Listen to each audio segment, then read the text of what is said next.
Hello, I'm Michael, and this is Tarot by the Tree. Uh, this is our third series now. The first series we made was really to make public the discovery that the tarot cards' meaning is not only encoded in their pictures by their numbers, but by their relevance to the Sephiroth on the Tree of Life and Tree of Knowledge. That was our first set of 10 lessons. The second set of lessons were 22, and we examined the major arcana, each card. And here we are on the final lesson of the minor arcana, the 56 cards. We're finishing today with the King of Swords. At that point, we have established the meaning of all the cards, the derivation of the meaning, and we're going to move next into how to spread the cards for reading people's fortunes. And there are many ways. I'm going to show you mine and give you the logic behind it. It's a starting point for those who aren't comfortable. And for other people, you may already have a type of spread that you are comfortable with and prefer. There are so many ways of laying the cards. Okay, we'll complete this series now with the King of Swords. He's a unique king. I guess they all are. We'll start now. The king, all the kings are masters of their suit. In this age of politicians who are elected and movie stars who maybe aren't what they appear, we may not be used to characters like kings and queens. They were very rare. They sort of percolated out of the masses, and they may not even be apparent in every generation. These people are excellent in every area. Kings are well-rounded people. You don't meet a king and later on discover that they're full of pretense or that they are hiding a host of inadequacies. Those weren't kings, and queens follow a similar rule. These are superior people in every area, and we'll talk about the 4 areas of people. Just like there were 4 areas of earth, wind, fire, and water, there are 4 areas in people that we can develop and work on. There's the physical, the mental, the emotional, and the social. In the physical area, kings were athletic. They had stamina, endurance, and a rapid recovery from injury. Mentally, they had a wide knowledge base. They had a high interest. They had an amazing memory, and they can apply their knowledge to anything from philosophy through to engineering. Emotionally, as we see in this card, he is the center of the card. He is the central path, the path of mildness, which means he is not provoked. You can't play with this guy. You can't conjure up his emotions if that's not what he wants. This king is not vengeful. He's not angry. Both of those things would be highly destructive. When you are the King of Swords, vengeance and anger have to be managed when you're very young. As far as his social abilities go, there's a lot we can say, but I think one of the main things, you may have met people like this, you feel better when you are with them. Being with this person, it's a kind of charisma, gives you a feeling of confidence, security, and hope. These people accentuate some of your best emotions. The place on the tree, as we mentioned, kings participate at the top of the tree at Keter. That is a place of ideas. It's also a place where the ideas aren't manifest yet. They're manifest in the next card, which is Hakma, as manifest by the High Priestess. The place on the tree of this king and all the kings is Keter, exemplified by the magician, and his power is that he has all possibilities. The flip side of the king's place on the tree is the hangman. And we've talked about that in previous lessons, and that might be the king's only fear. The hangman is, I always think of Tesla when I think of him, is a man who had all the right answers, all the necessary good things that could make power. But he wasn't treated well in his own time. He could have been persecuted. He was definitely stolen from, and he faced all kinds of competition, not necessarily for the best design, but for the established one. Swords are power. Power brings authority. The King of Swords is the highest authority. He is the respectable hero, not like a knight. He doesn't demonstrate power everywhere he goes. Knights do. This is a person who keeps it hidden, but as the King of Swords, everybody is aware of his implied power to destroy. People don't fear him, they don't avoid him, and he does many things to keep the kingdom balanced and on course. But this is a very particular king, and everybody is aware of what his ultimate strength is. We'll describe the card now. A great king sits upon a high-backed throne in the very center of the card. He wears a golden crown over a scarlet hood. A golden crown over a scarlet hood. His gown is pale blue with a mauve cloak over top. His sleeves are orange, and in his right hand, which is the left side of the page, which is the side of severity, he holds a raised sword. The backrest of his throne is gray and decorated with images of butterflies above an image of what is perhaps a young person.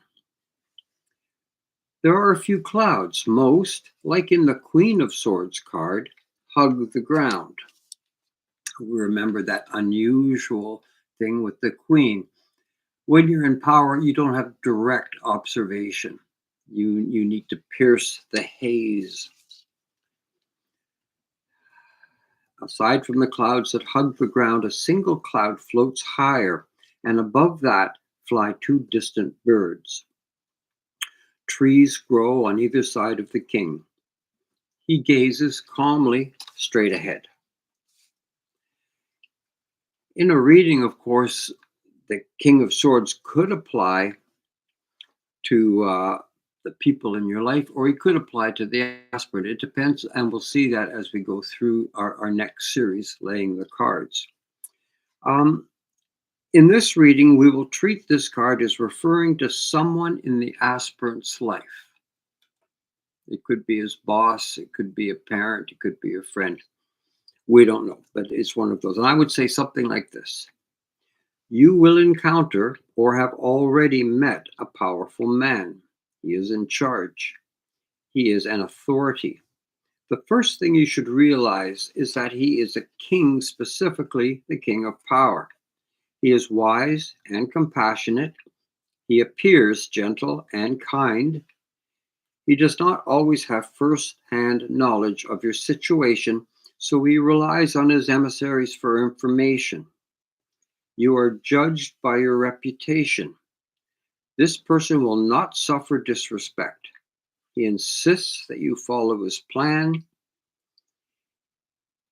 He also can be absolutely dangerous. We have mentioned with kings and queens, they can't be everywhere. The information they receive is by the people who they have sent out, by the avenues of communication that they have. When meeting a person like this, you will be greeted on the basis of your reputation.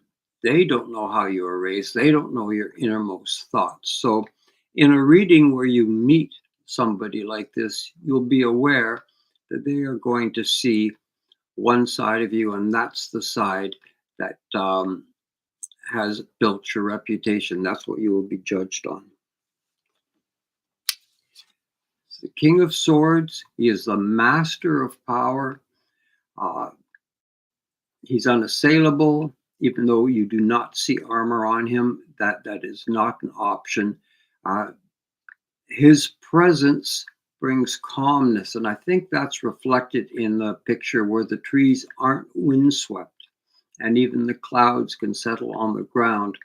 Although, as I've mentioned, it does symbolically mean he doesn't have a clear vision to all aspects of his kingdom. He has to rely on secondhand information. But there is that aspect of balance and calmness. And we've mentioned before that that was the mark of an ancient king, these great figures that the country might have been in turmoil, a mass of isolated encampments and fiefdoms and clans, and it was a king that would unite them. They would look at this person and they would say, this is someone we can get behind as our leader, and they do, and a period of relative peace follows. Even though he's the king of swords and the master of power, his very presence could make the whole situation more peaceful and more calm. And with that, why don't we turn to some of the questions, Jocelyn? What do the birds represent? The birds represent, and we've seen that as we move through the suit with the pages and flying high, the Knight of Swords, the Queen, and the King. These are their eyes in the sky. That's what they represent. The reason they're in the sky is that the swords are in the suit of air. And that part of having the birds as their aspects symbolizes the air. Why are there clouds on the ground? I think I've touched on this a few times. The clouds obscure. A king and queen can only be in one place, and they don't really know if the clans are getting on, or if the palace is being built, or if the gardens are being maintained. So with the king and queen of power, there's the aspect that they have to be very careful. Power can be very destructive, and they are always aware that they only have a partial view of the situation. They're always relying on evidence or insight from their people that they sent into the field. Why are there butterflies on his throne? Like the queen, who we saw the butterfly symbols, this is the sign of air, which is the sign of the sword. And you may not think of air when you think of a sword. And I've seen these attributes misread before, although I don't really think it matters. The idea of staves being the sign of fire is interesting. You'd think that fire would be the antithesis of wood, but those are the signs, and the sign of air is the sword.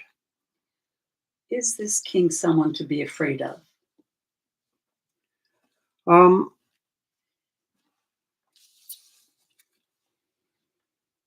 He's in everyday life, you're not afraid of him because he represents the stability of the kingdom and the protection from outside forces.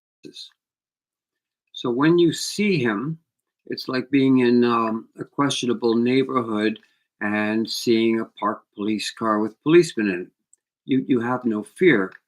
In fact, you have reassurance. But there is no doubt that everybody fears his power because he does have the ability to destroy. Is this a king that is often cruel? No, that's why he's in the center of the card. The left side of the card is severity, the right side is mercy. We can also see severity as cleaning, removing the unwanted, and we can see the right side as growing, encouraging development. He is in the center.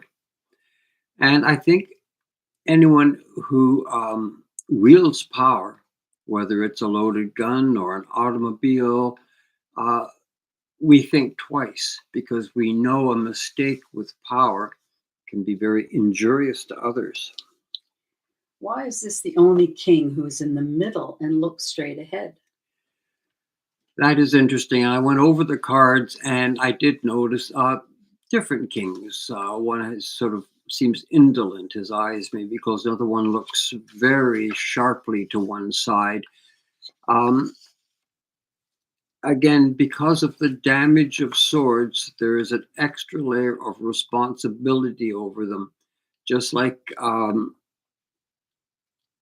if somebody gave you a stick or a loaded gun and they said, okay, go put it in a certain place, you might exhibit a higher level of care moving the gun to its location than the stick. And I think it's the same thing with swords. A mistake with swords is more costly than a mistake with the other three suits. Final thoughts. We're talking about the King of Swords. He is full power. He takes the middle path of fairness.